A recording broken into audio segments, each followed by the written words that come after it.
The room was cold, silent. White lights buzzed above, humming like tired machines. Ethan Voss opened his eyes slowly. The ceiling above him was metal. Smooth, too clean. He blinked once, then twice. His hands were tied to the table. His feet too. He didn't panic. He stared. A soft voice echoed around him, female, calm, robotic. Subject 001, a human male. Neural sync process, ready. He turned his head slightly. He wasn't alone. Across the room stood 3 tall beings. Not human. Their skin was a pale gray, their eyes large and glowing. No mouths, no expressions. But their heads moved slightly as if watching, thinking. Ethan remained silent. He didn't scream. He didn't ask questions. He waited. One of the aliens stepped forward. A mechanical arm extended from the ceiling. It moved toward Ethan's head. Begin reading, the alien said. The machine touched Ethan's forehead. In the control room. Behind the glass wall, Dr. Lurex, chief of neural research for the Zalari Collective, watched the screen. The display showed a swirl of patterns, brain waves. Human brain waves, but something was wrong. The patterns were not like other species. They were wild, sharp, spiky, unreadable. Lurex adjusted the controls. Stabilize the sync. Increase probe. Level to 3.4. The assistant nodded. Inside the room, Ethan's eyes remained open. Calm, cold. The machine buzzed louder. Lights blinked red. Then suddenly, the system crashed. All screens went black. The probe arm sparked. Smoke rose from the walls. One alien screamed. He grabbed his head, fell to the floor, shaking violently. Dr. Lurex shouted, "Shut it down!" 2. Late. Another alien dropped. Only Ethan remained still, watching. And then, he smiled. 1 hour later, emergency lights flickered. The facility was locked down. Ethan sat alone in a new room. Smaller, tighter, no visible doors. A voice came through the speaker. "You were not supposed to do that." Ethan didn't reply. The voice continued. "Our technology reads over 700 species. Some primitive, some advanced, but none like you." Ethan spoke for the first time. His voice was calm. "Maybe you're not built to understand us." Silence. Dr. Lurex entered the observation chamber. He looked tired, shaken. He studied Ethan through the glass. The human looked normal, maybe 30 years old. Average build, short dark hair, scars on his knuckles. But his mind was not average. Not at all. They had found Ethan alone in a crashed shuttle near the edge of Galactic Sector 9. His ship had no ID. No known Earth registration. But he was human. No doubt about it. Still, something was different. He showed no fear, even when captured, no confusion. No questions. Just that same, patient stare. "Let's try another way," Lurex said to his TEMA new machine was prepared. This one didn't read the brain. It scanned memories through dreams. They called it the Thought Dive. Ethan was put into a metal chair. Wires attached to his temples. The lights dimmed. Soft waves of blue energy surrounded his head. The machine hummed. Memory extraction beginning. Inside Ethan's mind, the alien saw flashes. At first normal things. A school. Children laughing. A woman's face, smiling. A burning house. Then war. Gunfire. Explosions. Blood. A battlefield. Not on Earth. 2 moons in the sky. Ethan standing, gun in hand, covered in ash. "He's seen war," one alien said. Then the visions twisted. Alien saw Ethan alone. In a cell. Screaming. Not from pain. From something else. Grief. His hands covered in blood. Not his own. A voice inside the dream whispered, "You should not have looked." Suddenly, the machine overloaded again. One of the observers dropped to the ground, brain hemorrhage. Dr. Lurex shut down the system instantly. Ethan opened his eyes. "Still think you can read me?" he asked. Lurex didn't answer. Back in the council chamber, the high members of the Zalari collective argued. He's dangerous. He's broken our best machines. He must be destroyed, but Lurex disagreed. He's not dangerous because he resists. He's dangerous because he's human. This is what they are. The council paused. They had captured many species, rebellious ones, violent ones, but never had they seen one that broke minds just by being read. That night, one alien assistant, young and curious, sat outside Ethan's room. He activated the intercom. "Why can't we understand you?" he asked. Ethan looked toward the hidden camera. He didn't answer for a while, then said slowly, "You can understand logic, you can understand math, but you can't understand chaos, or emotion, or instinct." The assistant tilted his head. "But your mind, it's painful." Ethan nodded. "Yeah, that's the human part." In the lab, Dr. Lurex watched recordings of the memory dive again. He froze the video on one scene, Ethan holding a dying friend. Crying, screaming, laughing at the same time. How could a mind hold so many contradictions? The next day, they tried again. A different method, empathic bridge. One alien connected his mind directly with Ethan's. No machines. Just thought to thought. It lasted 10 seconds. The alien fell back, screaming.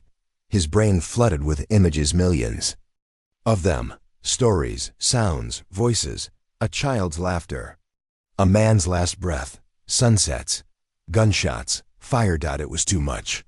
"He's not a man," the alien gasped. "He's a universe." That night, Dr. Lurex stood alone outside Ethan's chamber. He pressed the button. The wall opened slowly. Ethan looked up. He didn't move. Lurex stepped inside, unarmed. He sat across from Ethan. No words were said for a full minute. Then Lurex asked, "Are you doing this on purpose?" Ethan tilted his head. "Doing what?" "Breaking us." Ethan smiled a little. "You're breaking yourselves. I'm just here." Silence again. Then Lurex whispered, "You're not what we expected." Ethan looked him in the eyes. "You never should have tried to read a species still trying to read itself." Lurex stood up. He was shaking. He turned to leave. But Ethan said one more thing. "You want to understand us? Start with this. We're not meant to be understood. We're meant to be felt." The door closed. Later in the council hall, Lurex stood before the elders. He looked tired, changed. "We must stop trying to understand him," he said. "Why?" "Because if we keep trying, we may become like him." Somewhere deep in the facility, Ethan sat alone in the dark. He closed his eyes and smiled again, because step 1 was complete. Let them try to read him. Let them try to decode the chaos of being human. They would fail, and in failing, they would change. The Zalari Collective had existed for thousands of years. They were explorers, scientists, observers. They believed in knowledge, control, order. But then they found Earth. And everything changed. It started with a signal, faint, broken, human music, floating in deep space, static, then laughter, then screaming, then silence. The Zalari listened, analyzed. They thought the humans were a primitive race, emotional, violent, unpredictable, but they were curious. So they sent a small ship. It never came back. They sent another. This one returned damaged and empty. No crew, just data. They listened to the recordings. Inside, human voices. "Who are you? Leave us alone. Next time we won't miss." The council grew worried. Earth was marked cautionary species, observation only. But the Zalari didn't stop. They wanted a specimen, a real human. Years passed. Then, one day, they found a crashed ship near the edge of their space. A single human survived, Ethan Voss. The ship had no ID, no flags, no records. Just Ethan. He was calm when captured. No panic, no fight. The Zalari thought they were lucky. They were wrong. Back in the present, Dr. Lurex sat alone in his chamber. He hadn't slept in 3 days. He played the same sentence over and over again in his mind. You never should have tried to read. A species still trying to read itself. The words haunted him. He thought capturing Ethan was a scientific victory. Now he wasn't sure anymore. He pulled up a report on Earth. A file written decades ago. It read, "Humans display high emotional variability, capable of extreme kindness and violence within minutes, motivations unclear, culture chaotic, strength unpredictable." He whispered to himself, "Why didn't we believe this?" Meanwhile, Ethan sat in his room, staring at the wall. A soft voice entered his mind. Another probe. He let it in, but instead of memories, Ethan sent back something else. He sent music. Old jazz, broken piano keys, a child humming. The alien on the other side began to cry. He didn't know why. He shut off the connection. Ethan smiled again. Flashback, Earth 12 years ago. Ethan was younger. Sitting in a bar. He wore a soldier's uniform. His friend, a woman named Aria, laughed beside him. "You think aliens exist?" she asked. "If they do," Ethan said, "they shouldn't mess with us." "Why?" "Because we're not stable." They both laughed, but Ethan wasn't joking. Flash forward to now. In the medical wing, 2 Zalari scientists observed the brain scans. His emotions change faster than we can track. "That's not possible. Look, rage, sadness, joy." Within 5 seconds, the screen glitched. The machine couldn't keep up. The scientist turned pale. "He's like a storm." Inside his cell, Ethan closed his eyes. He remembered war. He remembered fire. He remembered holding Aria in his arms after she died. And he remembered what she said before the end. "Don't let them see who we are. Make them feel it instead." Back in the observation deck, the council watched Ethan's footage. "We captured him. Why hasn't he tried to escape?" "Maybe he doesn't need to." "You think he's planning something?" "I don't think. I feel it." The room went quiet.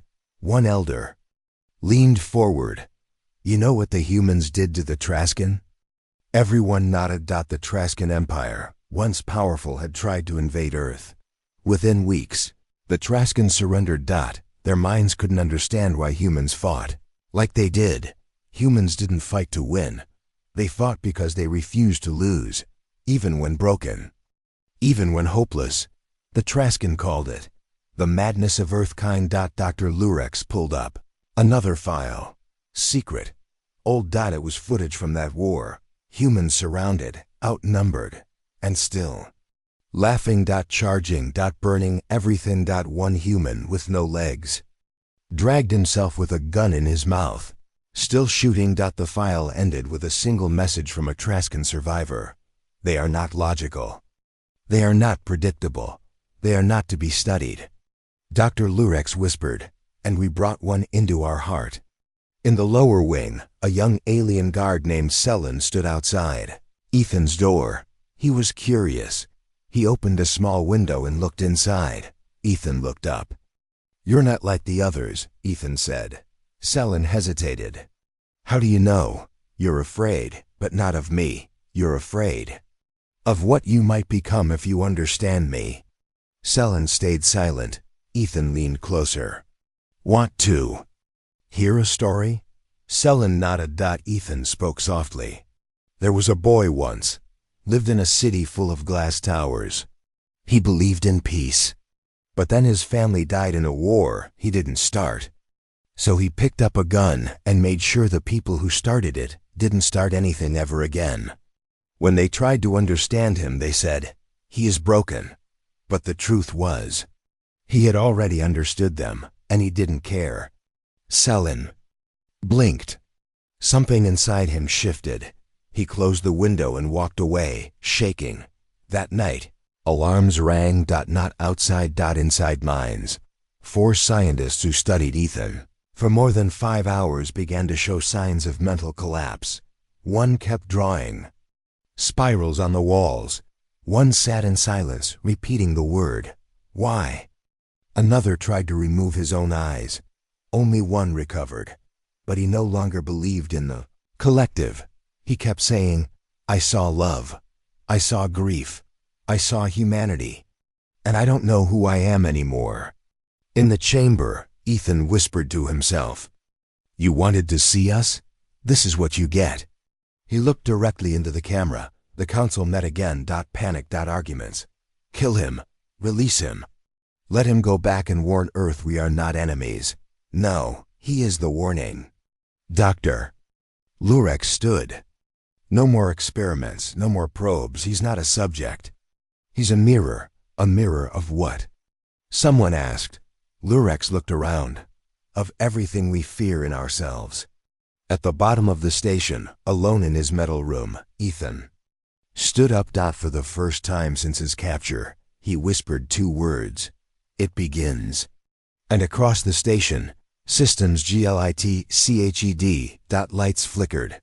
Doors clicked open that were supposed to stay shut. One alien assistant woke up with a single sentence burned into his screen. "You tried to read me. Now I'll help you remember what it felt like." Darkness. Not just in the room. In their minds. The station's lights flickered. Doors opened by themselves. Files deleted. Systems failed without reason. The Zalari scientists were confused, then afraid.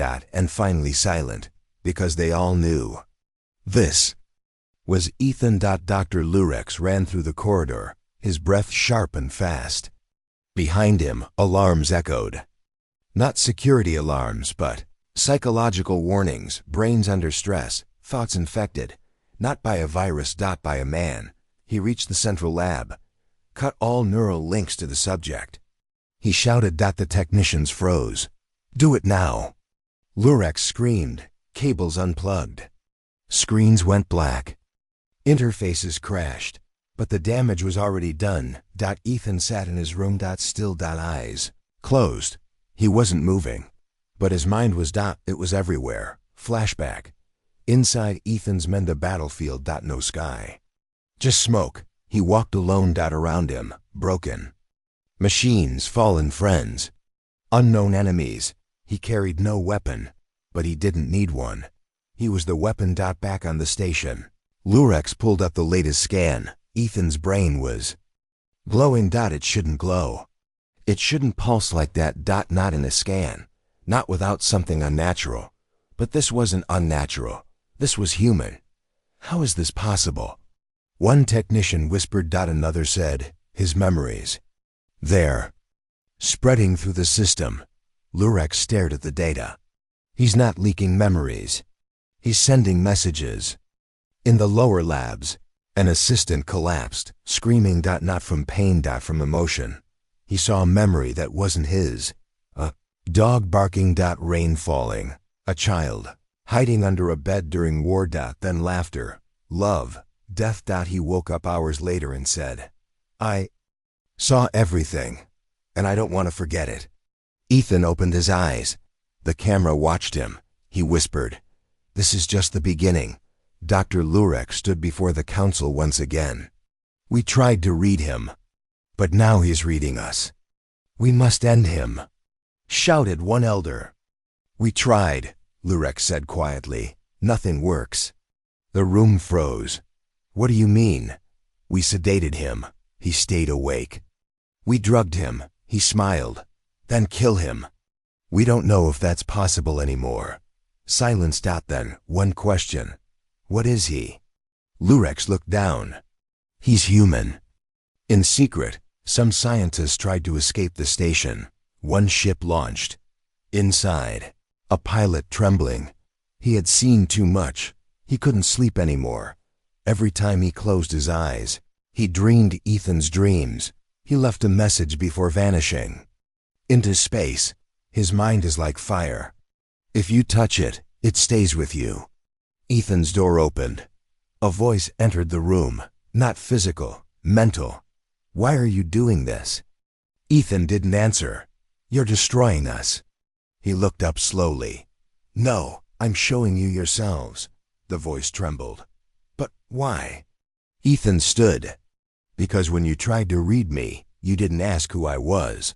You asked what I was, like I'm some machine, some experiment. He stepped forward. You didn't see a man, you saw a subject. Now you will feel what it means to be human.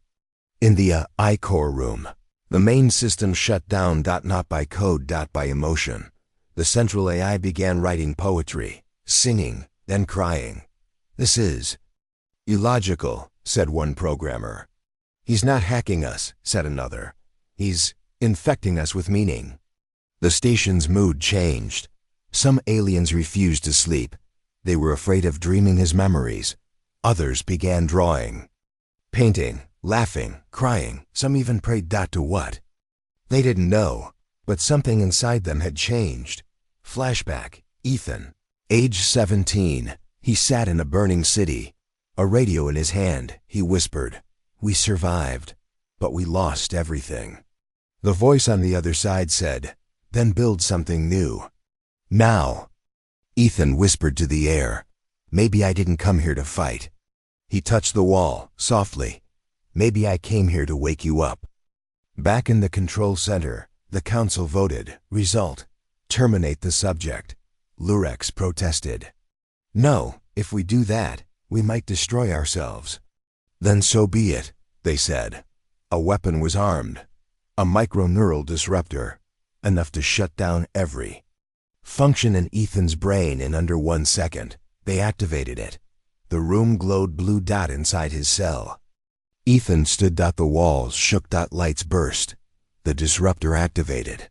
But Ethan didn't fall. He didn't flinch. He walked forward. You can't turn off what you don't understand. He reached the wall, touched it, and the disruptor exploded. Fire, smoke, panic. The power went out across half the station. Screams, static. And then silence. Ethan was gone. Door open, room empty. But on the wall, written in blood or maybe ink, were 3 words. "Now it begins." Lurex stared at the message. He whispered. He wasn't trying to escape. He was preparing us. For what? Someone asked. Lurex didn't answer, because he already knew. In a distant hallway, a camera flickered. It showed Ethan walking calmly. No weapon. Just a small smile. As if everything was going according to plan. The Zalari were experts in control. Their systems were perfect. Their minds were trained. Their station was a fortress. But now, nothing made sense. Lights flickered. Systems reset by themselves. Voices whispered through silent speakers. Files changed without being touched. It wasn't a machine. It wasn't a virus. It was Ethan. After he disappeared from his cell, the station began to change. Doors opened without reason. Memories appeared on screens. Memories from Ethan's life. A child running through a field. A mother laughing.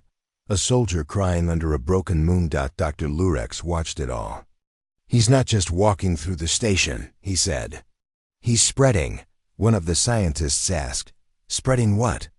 Lurex looked up slowly. "Humanity." In Lab Sector 6, a researcher stared at a screen. She saw herself, not as she was, but as she could be, kind, brave, full of fear. Yes, but also hope. She turned away from the screen, tears in her eyes. "I don't want to hurt him anymore," she whispered. Her partner replied, "It's not him we hurt, it's ourselves." Across the station, others felt it too. Memories that weren't theirs. Regrets. Dreams. Love. Loss. One alien fell to his knees, sobbing. "I saw a child with no home. He kept laughing." Why did he laugh? No one had an answer. Except Ethan. Ethan walked through the main corridor. Unarmed, calm. Every step he took, the systems reacted. Not with fear. With recognition. The station wasn't rejecting him. It was listening. Flashback. Earth to 3 years ago. Ethan sat at a table with a group of scientists. "You think machines can feel?" one asked. "No," Ethan said. "But maybe they can learn what feeling looks like. And then? Then they'll ask the same question we do. Why do I feel this way?" Now the station asked that very question. And no one had the answer. The council gathered again, panic on every face. He's broken our systems. He's changing our people. He's turning the station into something else. One elder stood. We are losing who we are. Dr. Lurex replied, no, we are seeing who we are. In the lower med wing, several scientists locked themselves in a chamber. They tried to block the signals. They wore emotion-suppressing helmets. One screamed anyway. He's inside. The helmets are failing. He's not attacking us. He's showing us. Another collapsed. He whispered, I saw my mother's eyes. I never met her. How did he know? In a small corner of the station, Ethan found a child, a Zalari child, lost, scared. The child looked up. Are you going to hurt us? Ethan knelt. No, I came to remind you. Remind us of what? That you were once like us. The child smiled and hugged him. Cameras watched the station. Listened. Meanwhile, panic spread among the leadership. We must destroy the station. Evacuate. Seal the human inside. And erase all data. But it was too late, because the virus wasn't in the systems anymore. It was in the people. One of the guards refused to follow orders. He said, I used to believe humans were dangerous. Now I believe we were never ready for the truth. What truth? That we're not as advanced as we thought. Back in the control hub, a final plan was prepared. We'll shut down the core, all energy, all AI, full reset. And Ethan? He will die with it. They pulled the lever. Silence. Total blackout. Nothing moved. No sound. No light. Just cold silence for 5 seconds, then 6, then 7. Then ... A spark, a pulse, a heartbeat. The lights came back on, not because of the system, because of Ethan.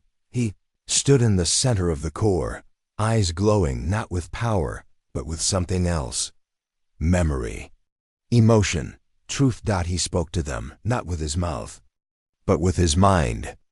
You tried to erase me, but you can't erase what you now feel. It's inside you. You saw war. You saw pain. But you also saw love, sacrifice, hope. You didn't just read my memories. You became part of them. And across the station, they believed him. Some aliens dropped their weapons. Some fell to their knees. Others cried. And some smiled. The virus wasn't destruction. It was connection. Not a hack, a gift. Flashback. Earth. Before the crash, Ethan recorded a message. If they find me, and if I survive, I won't fight them with guns. I'll fight them with us. With everything we are: broken, beautiful, terrifying, and kind. Now on the alien station. That message played everywhere, on every screen, every device. And the words echoed. You tried to read us. Now you carry us. One council member whispered, what do we do now? Lurex replied, we listen. In the final scene, Ethan walked toward the observation window. He looked out at the stars. Behind him, silence. Then a voice. The child. Are you going home? Ethan smiled. No. Then where? He turned. Wherever they need to remember who they are. The Zalari Council watched old security footage, but it didn't show violence. It showed moments. Moments they didn't understand, but couldn't forget. A soldier holding his friend's hand before death. A child crying when their dog ran away. A mother singing a lullaby during war. These weren't just memories. They were windows into something the Zalari never studied, the human heart. He gave us access, whispered Council Elder Euron, not just to his thoughts, but to his soul. On level 9, a technician sat alone. He had replayed the same image for hours. Ethan standing still, smiling, surrounded by fire. The technician had once believed humans were weak, chaotic. Now, he wasn't sure anymore. Others felt the same. In science, Labs in sleeping chambers, in silent halls. The Zalari whispered, "What did we see in him? Why did it change us? And why? Do I feel pain when I think of Earth?" Ethan was not hiding anymore. He walked freely now. No alarms, no guards. The station let him walk, because something had changed. Them. In the gardens, a young alien girl watched Ethan carefully. He picked a flower. Blue. Simple. He handed it to her. "What's this?" she asked. "A memory," he said. "Of what?" "Of a day that hurt, but still had beauty." She held the flower close to her heart. In the past, humans were feared. Now they were something else. Not just enemies, not just creatures, but mirrors, showing everyone something buried deep inside. Flashback. Earth war zone. A child hid under rubble. His father lay still beside him. He whispered, "I'm scared." A hand touched his shoulder. A soldier. "It's okay to be scared," the soldier said. "It means you're still human." That child was Ethan. Now, Ethan stood at the council door. They didn't stop him. He entered slowly, eyes calm. No anger. Only truth. "Why are you here?" "Elder Euron asked." Ethan replied. "You brought me here to understand me. But I came to show you something." "What?" "That pain isn't weakness. That love isn't logic. That fear isn't failure." He stepped closer. "You tried to read me like a book. But I'm not a book. I'm a storm, a wound, a fire. And still, I smile." The room was silent. Until one scientist said, "We've never felt like this before." Ethan looked at him. "That's how we feel every day." The station no longer felt like a prison. It felt like a classroom, a cathedral, a mirror. In the sleep chambers, some aliens stopped taking emotion blockers. They wanted to dream, even if the dreams were painful, because they weren't just Ethan's anymore. They were theirs. Ethan recorded a message for Earth.short.com. "If you hear this." They saw us. They felt us. And now they carry us. They're not ready to be like us, but they're ready to try. Maybe that's enough. The message wasn't sent yet. The council still had doubts. What if this connection spreads beyond us? What if it infects our entire race? Lurex said, "Then maybe it will save us." Ethan was allowed access to the main broadcast core. He stood there. One button, one signal. If sent, it would share the human data with every Zalari system, every colony, every mind. They gave him the choice. They didn't stop him, but he didn't press the button. He looked back. Not yet. They're not ready. But they're close. That night, something strange happened. Every screen on the station turned black. Then a single image appeared. A child looking up at stars. And 3 words below it. "We are more." No one knew who placed it there, but everyone stared at it for hours. Some cried. Some smiled. None looked away. Flashback. Lurex's log, early days of human study. Subjects react emotionally to simple triggers. They laugh. They cry, unstable. But maybe, just maybe, they're not unstable. Maybe we are numb. Now Lurex watched Ethan leave the core room. No guards, no force, just silence.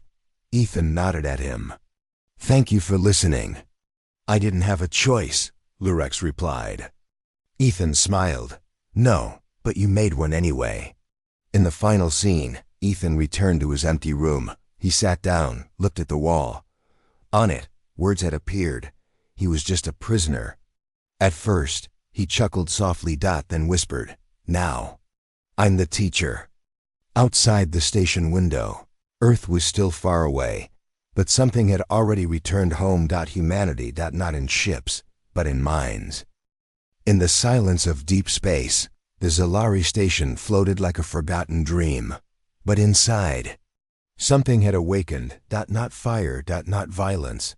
Something older. Connection. Ethan no longer stayed in his old cell. He moved freely now. The station watched him, but not with fear, with curiosity. and something more. Respect. One young alien. Kale followed Ethan quietly. Kale was born on the station. He had never seen Earth, never tasted sunlight, but every time Ethan spoke, Kale saw pictures in his mind. Green trees, blue oceans, people dancing in the rain. Are these real? Kale asked Ethan. Ethan smiled. More real than this station. Can I go there someday? Maybe, Ethan said. But first, Earth must come to you. Kale looked confused. How? Ethan placed a hand on Kale's chest. It starts here. The council was divided. Some believed Ethan was a danger. Others believed he was a key. But all agreed on one truth. We are not the same since he arrived. Dr. Lurex watched recordings of Ethan's memories again. Each time he saw new details. Dying soldier whispering, "Tell them I love them." A painter finishing a portrait after losing his child. A scientist screaming when her robot said, "I forgive you." None of it made sense by logic, but it made perfect sense. To the heart. Why does this hurt? Lurex asked aloud. His assistant replied, "Because you finally feel something." Elsewhere on the station, machines began changing. They displayed colors never seen before. They played soft music. Doors opened before people even asked. No commands. No orders. Just understanding. Is the station alive? One engineer asked. No, another said, but maybe now. It knows what life feels like. Ethan was invited to speak in front of the council. It was the first time a human stood in the center chamber. He wore no armor. No translator. He didn't need one anymore. They understood him. Through emotion, Ethan looked around the room. He didn't raise his voice. He didn't shout. He just said, "You thought you were alone in the universe. But you weren't. You built walls. We built homes. You built machines. We built memories. You asked what makes us dangerous." He paused. It's not our weapons. It's that we feel and still choose to hope. No one interrupted. No one argued. Because deep inside, they knew that was the truth. Flashback. Earth, Ethan's childhood. Young Ethan sat on a rooftop, looking at the stars. "Do you think there's someone out there?" he asked his mother. She smiled. "Yes, and they're probably asking the same thing. What if they find us first? Then maybe they'll learn something." Like what? That even in pain we sing. Now those words echoed inside Ethan. Because now, they were the ones listening. Kale, the young alien, wrote his first poem. It wasn't perfect. It didn't rhyme, but it made Lurex cry. It ended with, "I touched the mind of a human and found my heart." On a small moon near the station, Zilari miners reported something strange. Machines were working faster. Lights glowed softer. And in one control room, a message appeared on every screen. "You are not alone." No one had typed it. Was it Ethan? Maybe, or maybe it was the station itself. Now, feeling. Now, learning. Now, changing. Dr. Lurex met with Ethan again. He looked tired, not from fear, but from thinking. "We built entire civilizations without feelings," Lurex said. "Now I wonder if we built them wrong." Ethan answered, "It's not too late."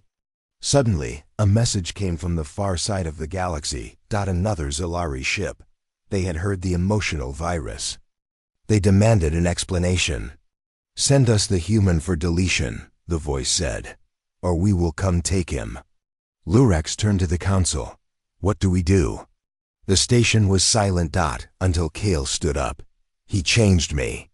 He showed and me memories that hurt, but made me real.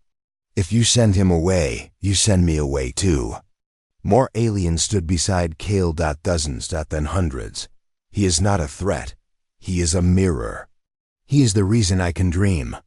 Lurex turned to Ethan. "Do you want to leave?" Ethan looked at the stars. "I think I already left a piece of myself inside each of you." The council voted. Ethan would stay. He would live. He would teach.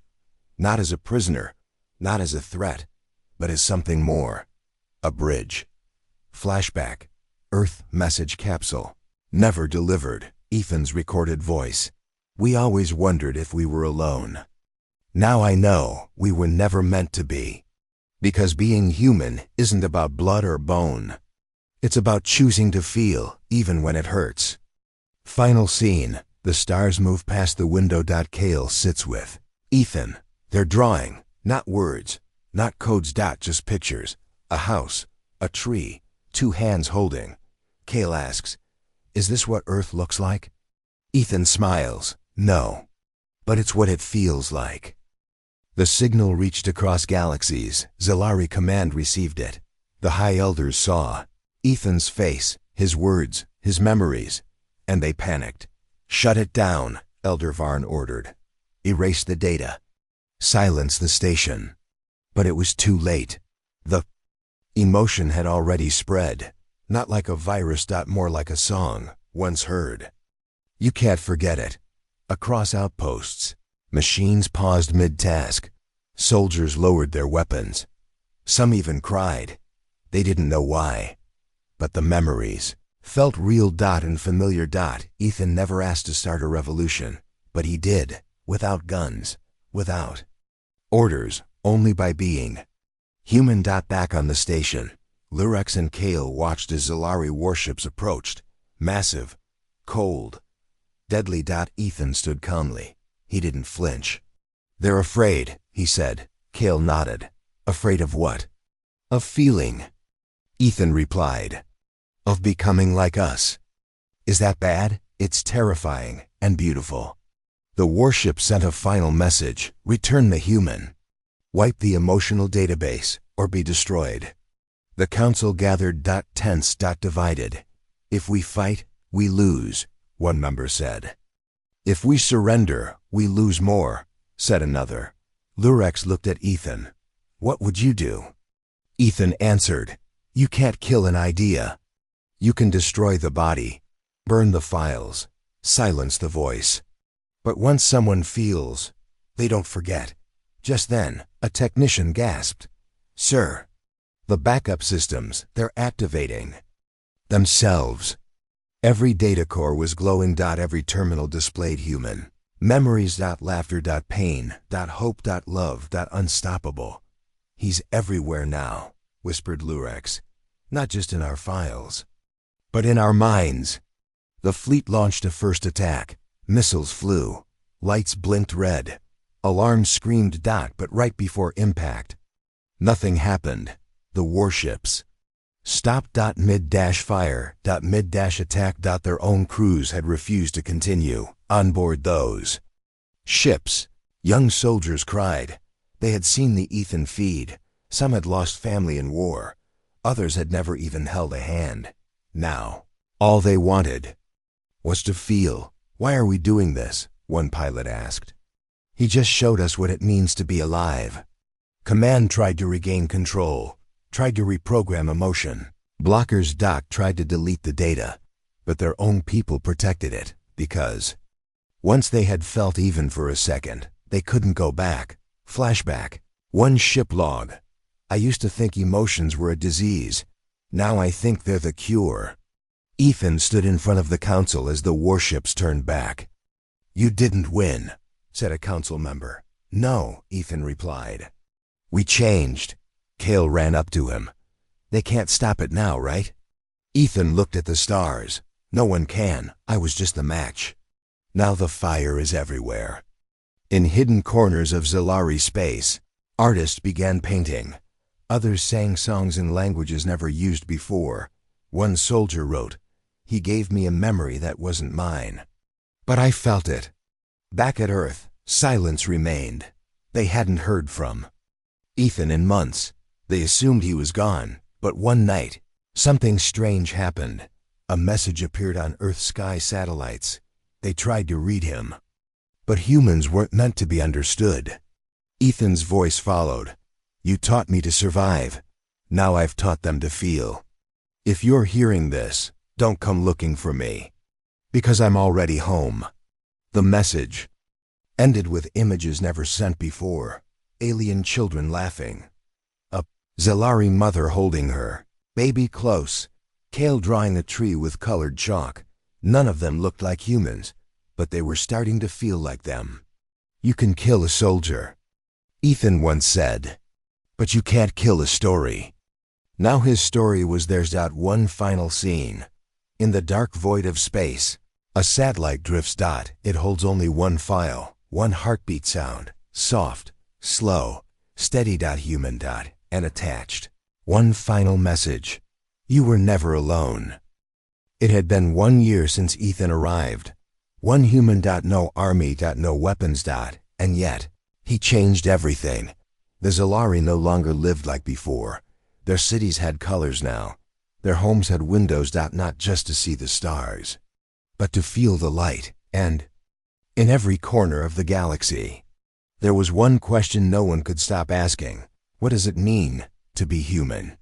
In one classroom, a young Zalari student held a drawing, a flower, a tear, a smile. This is how Ethan felt when he lost his brother. The child said. And the teacher didn't correct him. She simply whispered, I felt it too.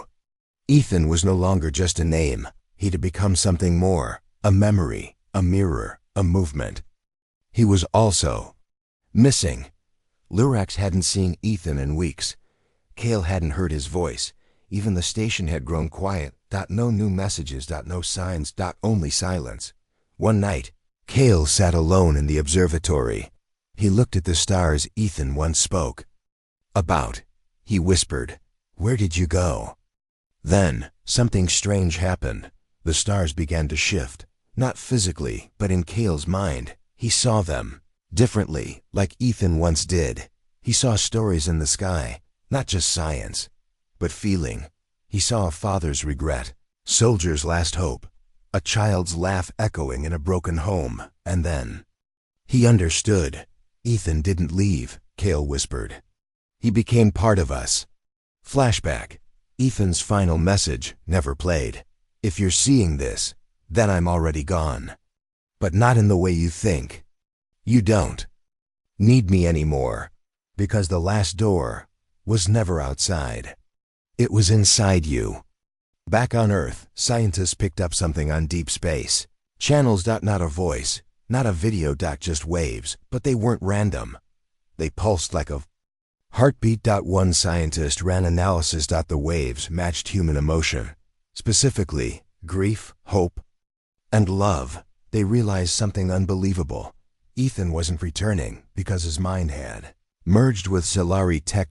With their systems, their machines, their dreams. He had become something more than human. Not a god, not a ghost, just a feeling that could never be erased. Lurek stood in front of the council one last time.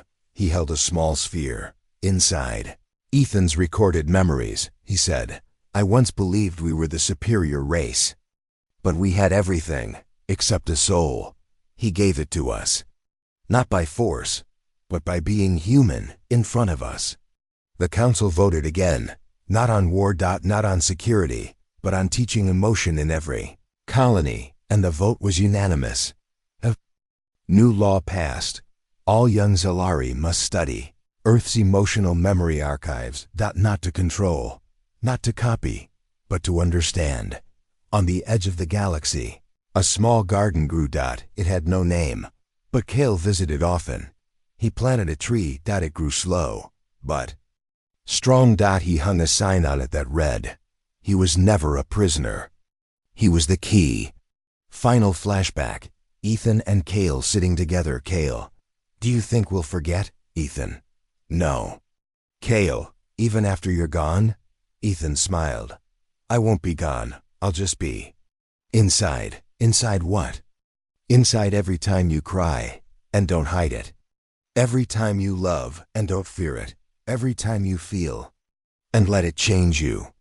Final scene. A Zalari child places her hand on a learning crystal. It lights up. Ethan's voice echoes softly. They tried to read him, but humans weren't meant to be understood. They were meant to be felt. And now, the galaxy feels different. Forever.